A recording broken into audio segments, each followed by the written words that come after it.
One of the things I appreciate the most about the indie gaming space is its ability to surprise me on a regular basis. Just when you think you've seen everything a specific genre has to offer, a new game with its own take on things will often show up to open your eyes to new possibilities, even if they don't always work out in the end. One such pleasant surprise is Tenderfoot Tactics, which throws a great deal of variability into the traditional tactical strategy mix by dropping you in an open-world setting. While there are some areas that suffer with this approach, it does make for a pretty unique challenge. Starting with the positives, the biggest draw to this approach is that the battleground for every fight is variable and at least somewhat under your control. If you've got ranged units that can benefit from verticality, you can try to ensure fights are in hilly territory.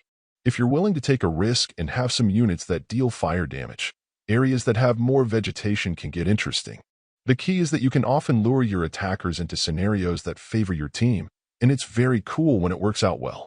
You'll also find that customizing your squad is almost a dizzying level of possibilities, but I'll admit that it felt quite trial and error working things out. Diving into the customization interfaces can be intimidating, and it would have been nice to get more guided help, but if you're willing to take the time to get the hang of things, you'll be rewarded.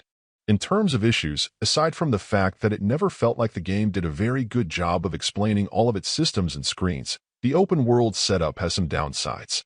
One issue is that understanding where to go and what to do at times, trying to refer to what maps you have, and the only minorly useful ability to get a limited bird's-eye view, can be aggravating. Not surprisingly, you're also able to get yourself into trouble if you decide to tackle hotspots that are out of your league, though in general the game is forgiving with failures, so that isn't too crippling. There's no doubt that without a set linear path the story element suffers as well, but again with the more open-ended nature of the experience this isn't a big surprise. For fans of tactical strategy titles who've been looking for a game to come along and shake things up, this seems like an experience well worth checking out.